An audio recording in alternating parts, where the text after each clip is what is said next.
Assalamualaikum warahmatullahi wabarakatuh. Hamdan yuafi ni'amahu wa yukafi mazidah. Ya Rabbana lakal hamdu kama yanbawi li jalalik wa li azimi sultani. Ashhadu an la ilaha illallah wahdahu la syarika lah. Wa ashhadu anna Muhammadan abduhu wa rasuluh la nabiyya ba'dah. Allahumma salli wa sallim ala sayyidina Muhammad wa ala ali sayyidina wa maulana Muhammad. Ma'asyiral muslimin yang berbahagia, pada saat Nabiullah Nuh alaihissalam Allah selamatkan dari banjir bandar yang sangat hebat pada saat itu. Hampir sepertiga dunia ini tenggelam dengan banjir. Orang-orang tidak ada yang selamat kecuali orang-orang yang beriman, orang-orang yang ikut akan barisan Nabiullah Nuh. Sampai Kan'an sendiri pun anak daripada Nabi Nuh alaihissalam ikut tenggelam dengan banjir itu karena Kan'an ikut barisan orang-orang yang tidak beriman. Usai banjir itu, maka Nabiullah Nuh bersama umatnya menjalankan kehidupan seperti halnya biasa. Hidup dengan penuh dengan takwa, hidup dengan beribadah kepada Allah. Tetapi di sisi lain disayang umatnya Nabiullah Nuh hidup lalu meninggal tanpa meninggalkan generasi selanjutnya, mati tanpa memiliki turunan. Tidak ada perjuangan yang digantikan. Kenapa alasan umatnya Nabiullah Nuh ini tidak memiliki keturunan? Karena efek daripada doanya Nabiullah Nuh sebelum banjir itu tiba. 950 tahun lamanya Nabiullah Nuh alaihissalam menyebarkan tauhid, mengajarkan syariat kepada kaumnya, tetapi sedikit orang yang mendengarkannya. Mengajarkan tidak ada Tuhan yang wajib disembah kecuali Allah. Jangan sekali-kali engkau menyekutukan Allah, wahai umatku. Membengkang semuanya, tidak ada yang beriman. Karena tidak ada yang beriman, sedikit yang beriman, maka Nabiullah Nuh alaihissalam berdoa kepada Allah, duhai Allah, janganlah orang-orang di antara kaum orang kafir ini diberikan kesempatan untuk menduduki bumi ini. Bahasa kesalnya, lahir generasi baru kafir, diberikan anak kafir, terus-menerus kafir. Kalau semuanya anak-anaknya kafir, generasinya kafir, ya Allah, tentu bumi ini penuh dengan orang yang tidak beriman. Karena begini ya Allah, jangan berikan kesempatan untuk menduduki bumi ini. Mereka kufur terus-menerus Allah. Ini kalau bahasa kesannya begini, kira-kira ya. Doa Nabiullah Nuh ini ngefek kepada umat yang beriman yang selamat pada saat itu seusai banjir. Pada usia seusai banjir itu, Nabiullah Nuh telah menjalankan kehidupan dengan putra-putranya. Karena pada saat itu yang diberikan keturunan, وَجَعَلْنَا ذُرِّيَّتَهُ هُمُ الْبَاقِينَ. Kecuali yang diberikan keturunan oleh Allah adalah anak-anak putra daripada Nabiullah Nuh. Siapakah di antara putra-putra Nabiullah Nuh selain Kan'an yang tidak beriman? Ada 3, yaitu Ham, Sam, dan Yafid.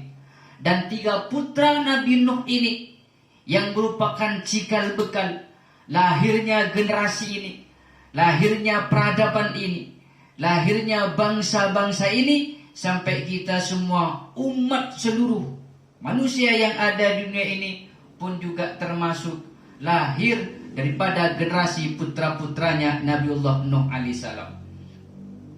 Jemaah kaum muslimin yang berbahagia, di usia hampir mau 1000 tahun Nabiullah Nuh Karena salah satu nabi yang Allah anugerahi diberikan umur yang panjang adalah Nabiullah Nuh sampai 1000 tahun lamanya. Detik-detik mau menghampiri 1000 tahun, maka tanda-tanda akan wafatnya Nabi Nuh sudah terasa terhadap dirinya. Tanda-tanda akan kematian Nabiullah Nuh sudah mendekatinya. Bahwa sebentar lagi malakatul maut akan bersilaturahmi. Kematian akan misahkan jiwanya dengan dunia ini, ruh dengan dunia ini. Karena semakin dekat, semakin nyata tanda-tanda akan kematian itu. Maka pada saat itu Nabiullah Nuh manggil putra-putranya.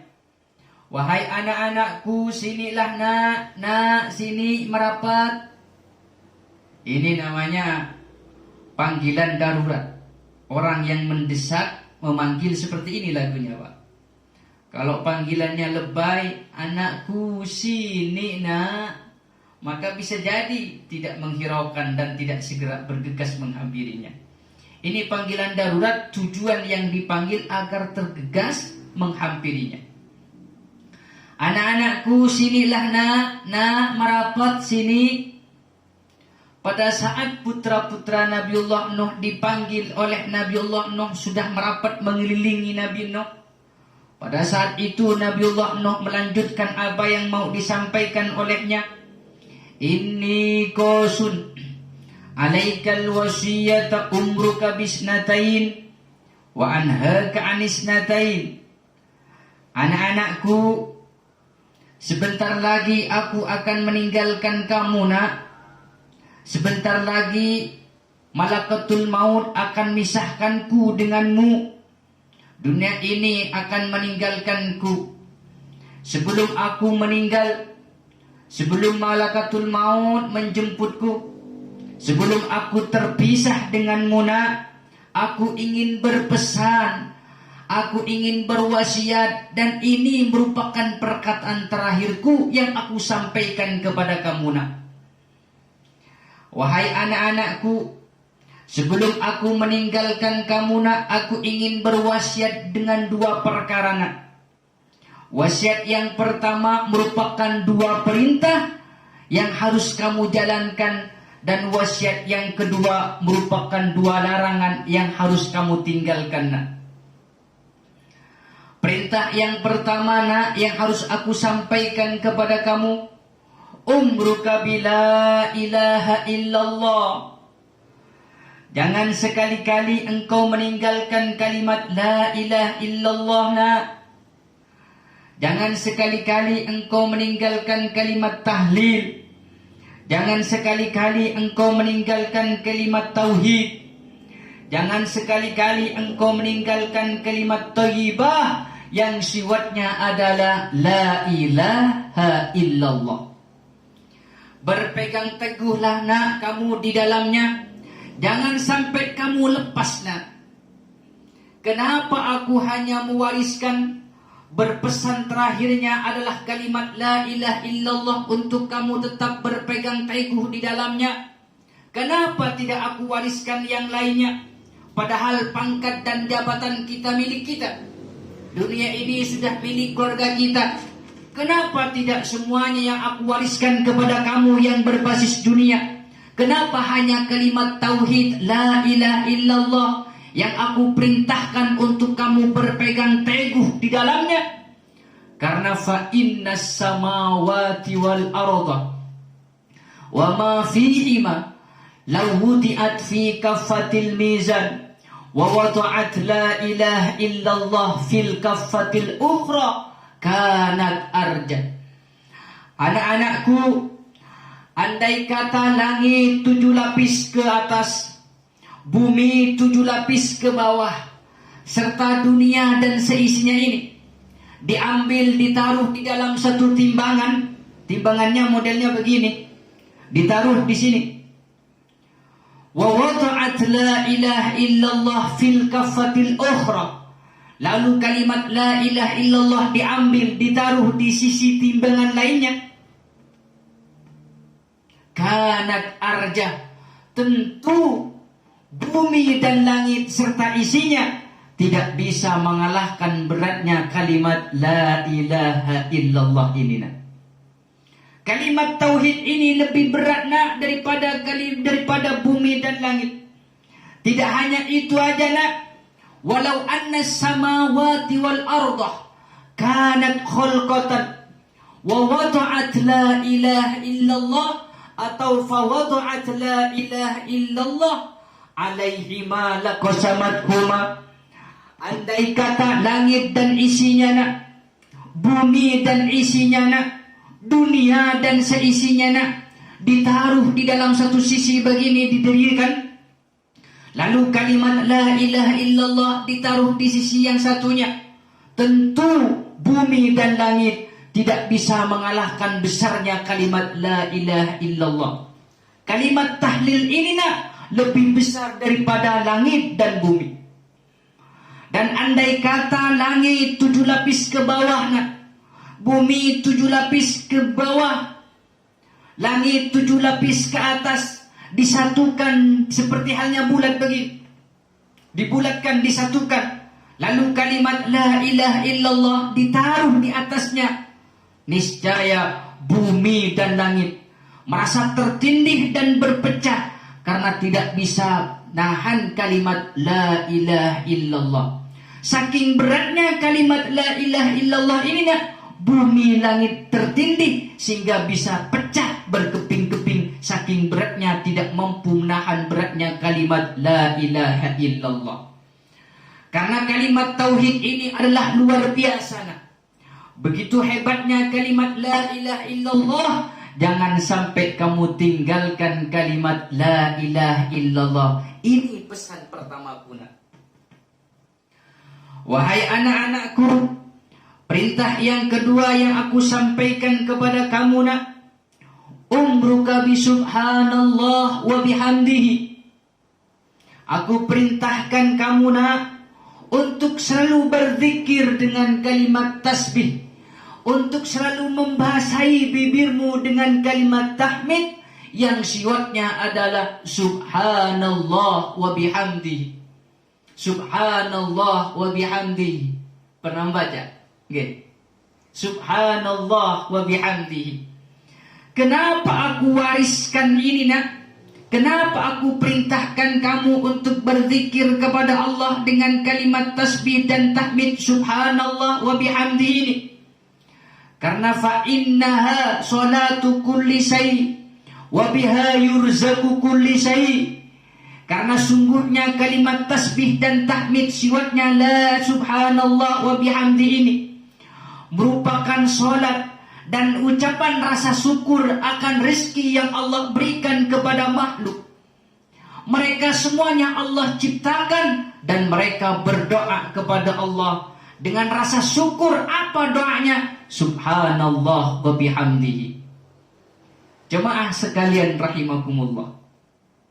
Bumi Allah ciptakan, langit Allah ciptakan dengan isinya, ada malaikat di sana. Malaikat pun juga bertasbih kepada Allah. Apa tasbihnya malaikat? Subhanallah wa bihamdihi. Kan ada peribahasa mengatakan malaikat bertasbih. Tasbihnya subhanallah wa bihamdihi. Gunung Allah ciptakan dengan isinya, ada tumbuh-tumbuhan di dalamnya. Lautan Allah ciptakan, ada berbagai macam ikan di dalamnya. Tumbuh-tumbuhan, ikan sejenis apapun, lautan bertasbih kepada Allah. Apa isi tasbihnya? Subhanallah, alhamdulillah. Binatang Allah ciptakan, ada kambing, ada ayam, ada kerbau. Semuanya Allah ciptakan sejenis binatang. Mereka bertasbih kepada Allah. Apa tasbihnya binatang? Subhanallah wa bihamdihi. Kalau binatang yang memiliki satu fungsi, hawa nafsu bertasbih dan bertahmid kepada Allah, kenapa kita yang memiliki dua kelebihan, akal dengan hawa nafsu, enggan untuk bertasbih kepada Allah? Mudah-mudahan kita semua ini dapat berzikir kepada Allah dengan subhanallah, alhamdulillah, ditambah dengan Allahu Akbar, dan afdal zikrin la ilaha illallah. Kalau kita tidak sempat untuk berzikir dalam setiap waktunya, maka sisakanlah waktu kita untuk berzikir dalam setiap 5 waktu habis sholat fardhu. Sedikit sempatkan waktu kita untuk berzikir subhanallah, alhamdulillah, Allahu akbar, la ilaha illallah. Lanjut kepada wasiat Nabiullah Nuh alaihissalam yang merupakan wasiat yang nomor 2, yang isinya adalah 2 perintah yang disampaikan oleh Nabiullah Nuh kepada putra-putranya. Wahai anak-anakku, konsentrasi lagi nak. Wasiat yang kedua yang aku sampaikan kepada kamu nak, wa anhaka 'anis syirki billahi wal kibri. Anak-anakku, wasiat yang kedua ini nak, aku larang kamu nak untuk menjadi orang yang musyrik. Aku larang kamu nak untuk menyekutukan Allah. Jangan sampai sekali-kali engkau menyekutukan Allah nak. Jangan sampai sekali-kali engkau meyakini ada 2 Tuhan. Jangan sampai sekali-kali engkau mempercayai kekuatan selain kekuatan Allah, melebihi daripada kekuatan Allah nak. Dan wasiat yang kedua yang merupakan larangan ini nak adalah wal kibri. Jangan sekali-kali engkau menjadi orang yang sombong nak. Walaupun perjuangan kamu membawa hasil nak, impian dan cita-citamu terkabul, tatkala kamu sudah berhasil dalam impian dan cita-cita kamu, tatkala kamu sudah berhasil akan perjuangan dan usaha kamu, engkau ada di atas wal kibri. Jangan sekali-kali engkau menjadi orang yang sombong nak. Jemaah sekalian rahimakumullah, tahukah jemaah, persis pada saat kalimat wal kibri, Rasulullah sallallahu alaihi wasallam pada saat menceritakan kisah Nabiullah Nuh ini kepada para sahabat, Rasulullah naik mimbar berkata kepada para sahabat, ma'asyiral muslimin rahimakumullah, ada sebuah kisah yang sangat menarik, kata Rasulullah kepada sahabat. Kisah ini datang daripada Nabiullah Nuh dengan putra-putranya pasca dari banjir itu. Kisah ini penuh dengan tauhid, dan ketika kita salah langkah, maka kita akan menjadi orang yang musyrik dan sombong. Apa isinya? Pada saat detik-detik wafatnya Nabiullah Nuh, Nabiullah Nuh pada saat itu mewariskan kepada anak-anaknya sebelum meninggalkan dunia ini. Isi warisannya adalah 2 perkara. Yang pertama merupakan 2 perintah, dan yang kedua merupakan larangan. Wahai para sahabatku, perintah pertama yang disampaikan oleh Nabi Nuh kepada anak-anaknya, agar anak-anaknya tetap tidak meninggalkan kalimat tauhid, agar anak-anaknya tidak meninggalkan kalimat tahlil yang sifatnya adalah la ilaha illallah. Dan perintah yang kedua yang disampaikan oleh Nabi Nuh, wahai para sahabat, kata Rasulullah, yaitu agar anak-anaknya selalu berzikir kepada Allah, selalu membasahi bibirnya dengan kalimat tasbih dan tahmid yang sifatnya subhanallah, alhamdulillah. Yang saat ini kita terkenal dengan subhanallah, alhamdulillah, Allahu akbar, dan la ilaha illallah. Wasiat perintah pertama yang disampaikan oleh Nabi Nuh kepada putra-putranya merupakan perintah yang tidak boleh ditinggalkan oleh anak-anaknya.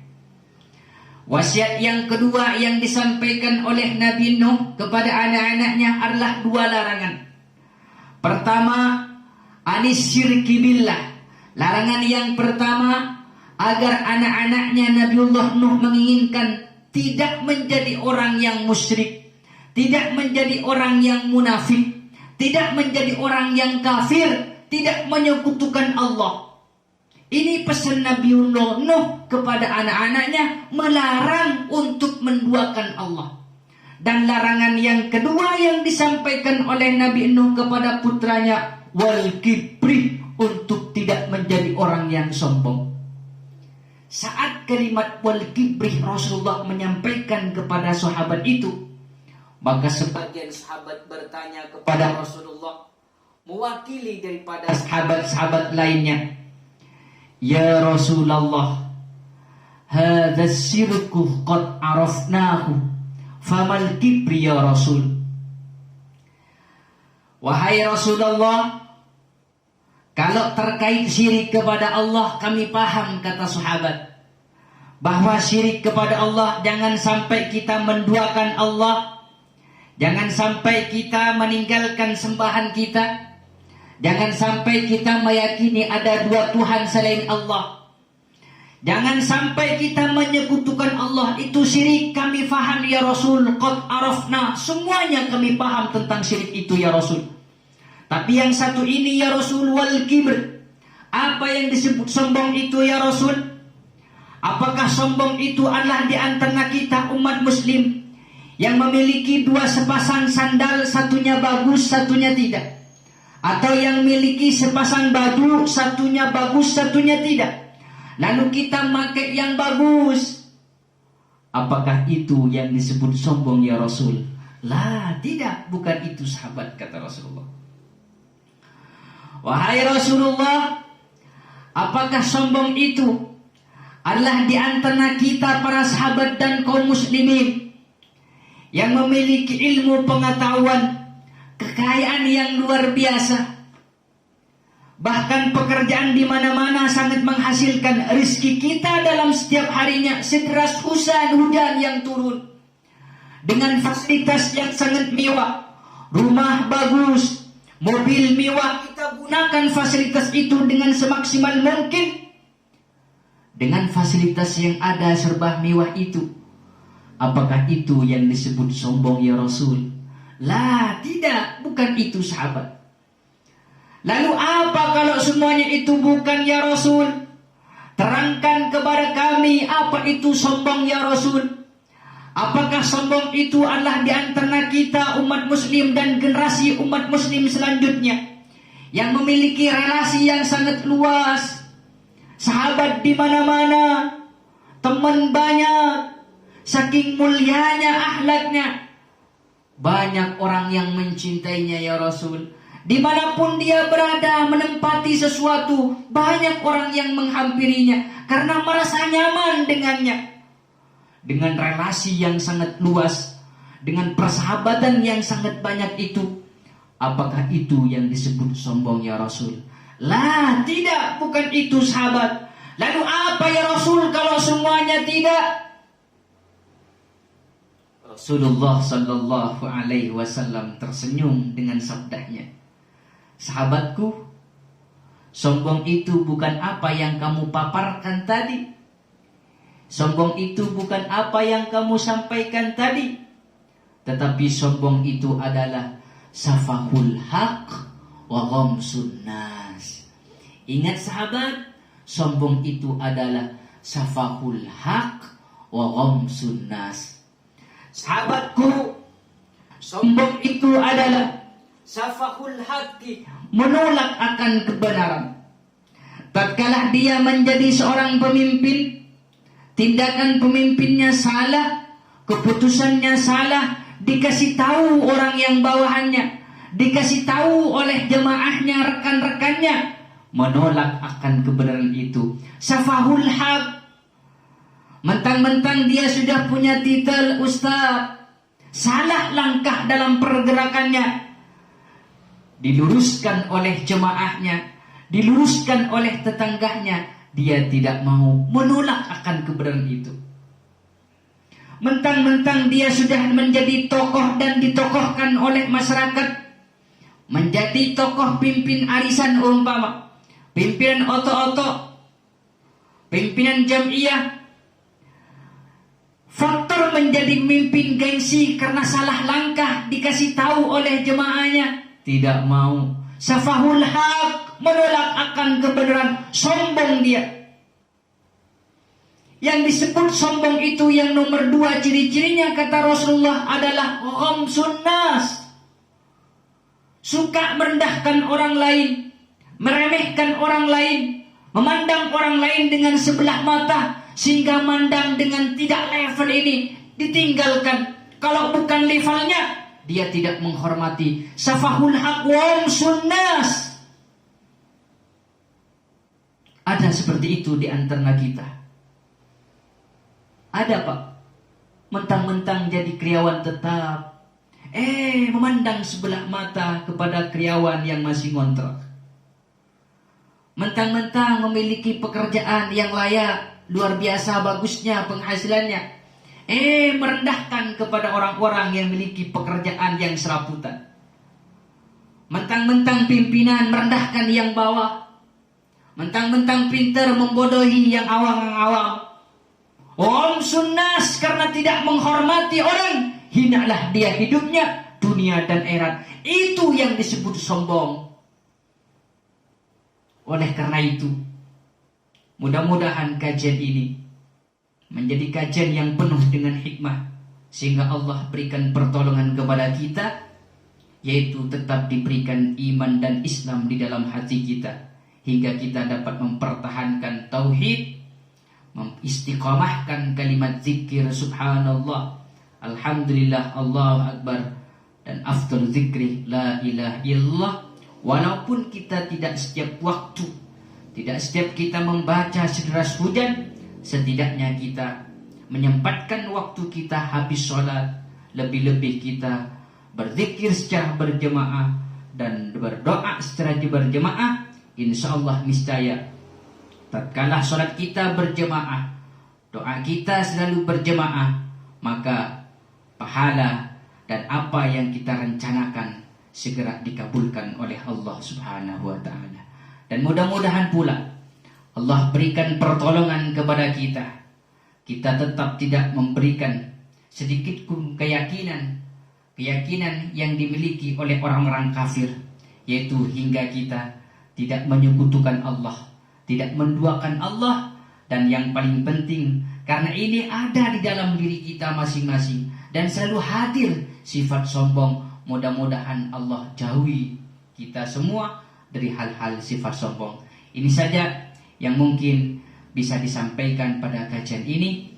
Wallahul muwaffiq ila aqwamit thoriq. Wassalamualaikum warahmatullahi wabarakatuh.